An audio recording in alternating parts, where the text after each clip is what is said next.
Bacaan dari kitab Yeremia. Beginilah firman Tuhan.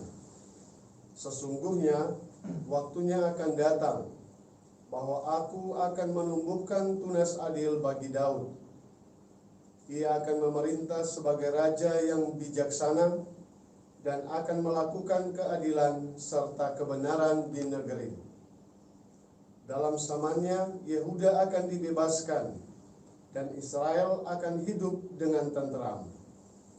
Dan inilah nama yang diberikan orang kepadanya, Tuhan keadilan kita. Sebab itu, beginilah firman Tuhan. Waktunya akan datang bahwa orang tidak lagi mengatakan demi Tuhan yang hidup, yang menuntun orang Israel keluar dari tanah Mesir, melainkan demi Tuhan yang hidup, yang menuntun dan membawa pulang keturunan kaum Israel keluar dari tanah utara dan dari segala negeri kemana Allah telah mencerai-beraikan mereka. Maka mereka akan tinggal di tanahnya sendiri. Demikianlah sabda Tuhan. Syukur kepada Allah. Mazmur tanggapan dengan referen, kiranya keadilan berkembang dalam zamannya dan damai sejahtera berlimpah sampai selama-lamanya. Kiranya keadilan berkembang dalam zamannya dan damai sejahtera berlimpah sampai selama-lamanya. Ya Allah, berikanlah hukum-Mu kepada raja dan keadilan-Mu kepada putra raja. Kiranya ia mengadili umat-Mu dengan keadilan dan menghakimi orang-orang-Mu yang tertindas dengan hukum. Kiranya keadilan berkembang dalam zamannya dan damai sejahtera berlimpah sampai selama-lamanya. Sebab ia akan melepaskan orang miskin yang berteriak minta tolong. Ia akan membebaskan orang tertindas dan orang yang tidak punya penolong. Ia akan sayang kepada orang lemah dan orang miskin. Ia akan menyelamatkan nyawa orang papa. Kiranya keadilan berkembang dalam zamannya dan damai sejahtera berlimpah sampai selama-lamanya. Terpujilah Tuhan Allah Israel, hanya Dia yang melakukan perbuatan ajaib. Terpujilah namanya yang mulia selama-lamanya, dan kiranya kemuliaannya memenuhi seluruh bumi. Kiranya keadilan berkembang dalam zamannya dan damai sejahtera berlimpah sampai selama-lamanya. Baik pengantar Injil. Haleluya, haleluya, haleluya, haleluya, haleluya, haleluya. Haleluya, haleluya, haleluya, haleluya, haleluya, haleluya. Oh Tuhan, pemimpin umat yang memberikan hukum kepada Musa di Sinai, datanglah dan bebaskanlah kami dengan lengan perkasa. Haleluya, haleluya, haleluya, haleluya, haleluya, haleluya. Tuhan beserta kita. Sekarang dan selama-lamanya. Inilah Injil Yesus Kristus menurut Santo Matius. Dimuliakanlah Tuhan. Pada waktu Maria, ibu Yesus, bertunangan dengan Yusuf, ternyata Maria mengandung dari Roh Kudus sebelum mereka hidup sebagai suami istri.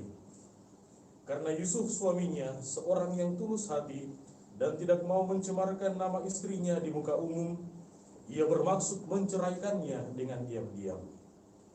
Tetapi ketika Yusuf mempertimbangkan maksud itu, malaikat Tuhan nampak kepadanya dalam mimpi dan berkata, "Yusuf, anak Daud, janganlah engkau takut mengambil Maria sebagai istrimu, sebab anak yang di dalam kandungannya adalah dari Roh Kudus.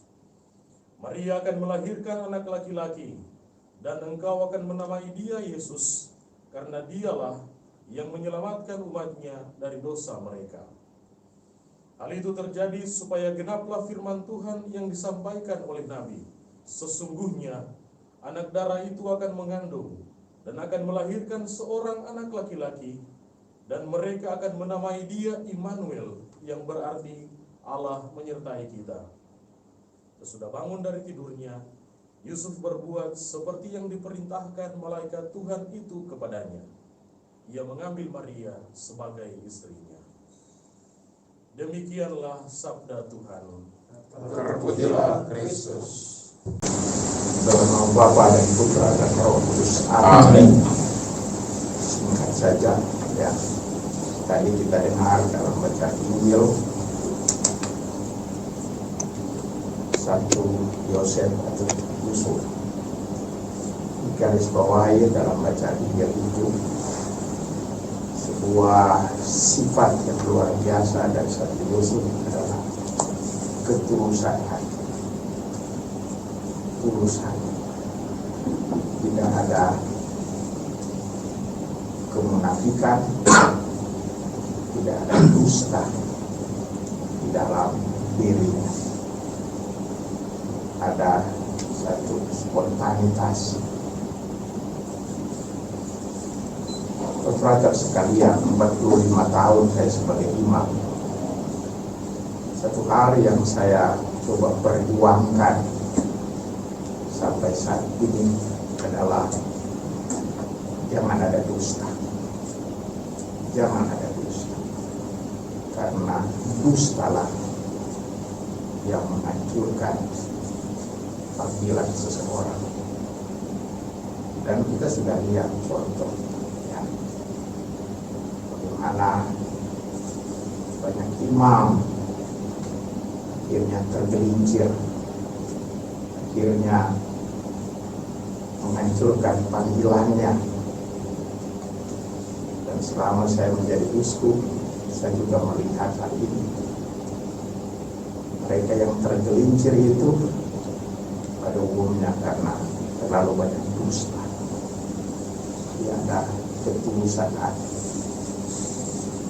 Sebaliknya banyak yang selamat, banyak yang bertahan karena walaupun dengan segala kekurangan, tapi hidup di dalam kejujuran, hidup dalam ketulusan. Hal inilah yang saya senantiasa perjuangkan selama 45 tahun sebagai seorang imam. Dan barangkalilah inilah yang menyebabkan bahwa sebagai seorang manusia yang penuh kelemahan dan keterbatasan, toh Tuhan masih memanggil dan memilih saya untuk menjalankan sebuah tugas yang berat, khususnya saat ini memimpin 29. Karena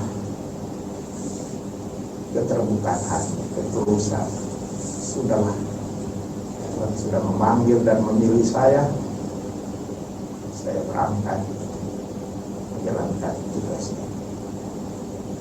Saya sebagai seorang imam mempersiapkan jalan diri saya sendiri untuk Tuhan datang, lalu mempersiapkan jalan dari umat supaya Tuhan datang.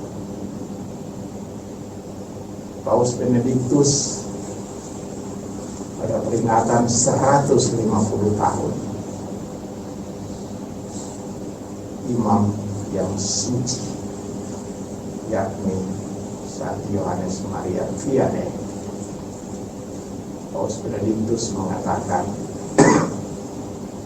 imamat itu akan terpelihara karena 3 hal ini: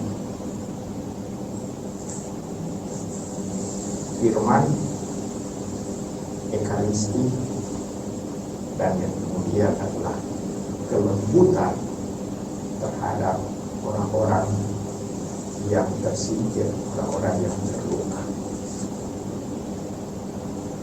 Memang kalau saya refleksi juga, 3 hal ini selalu saya coba perjuangkan. selalu cari inspirasi dari kitab suci, bukan cari inspirasi dari hal-hal lain.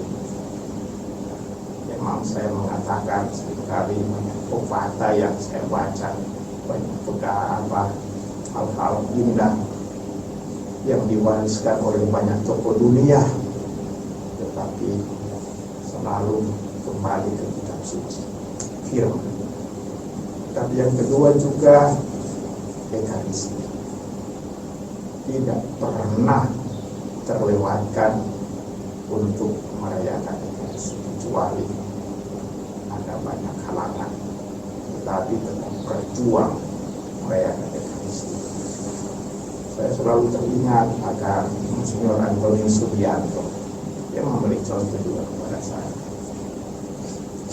Dia mengatakan bahwa dia setiap hari bikin misa, walaupun dalam perjalanan, bahkan dalam perjalanan ke Eropa, sehingga di Singapura, dia pergi cari satu sudut dan dia merayakan Ekaristi sebelum sudah transit atau sudah perjalanan ke Eropa. Luar biasa.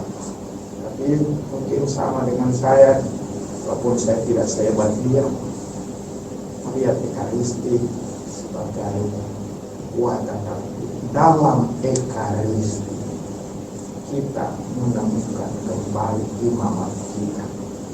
Dalam Ekaristi kita menemukan kembali imamat kita.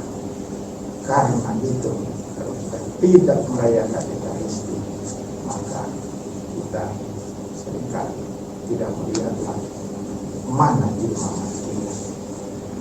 Dan yang terakhir adalah kelembutan bagi orang yang terluka. Ya, saya terpengaruh barangkali dengan spiritualitas saya sebagai seorang MSc yang diwariskan oleh Pater Yosef Chevalier. Mau dusik siapa? Pater Chevalier memperjuangkan menyembuhkan penyakit-penyakit sama. Perhatian kepada orang-orang yang menderita pada zaman itu dan tidak membiarkan. Ini juga perjuangan saya sehingga bisa bertahan, tetap pada semangat dan melihat masih banyak orang yang terluka, masih banyak orang yang tersingkir. Dan kita datang kepada mereka untuk hadir mengungkapkan kelembutan Tuhan kepada mereka. Kontrator sekalian, ini saja yang saya bisa sharingkan. Marilah kita sama-sama berdoa untuk imamat kita masing-masing, supaya kita bertahan terus meskipun banyak tantangan di dalam hidup ini.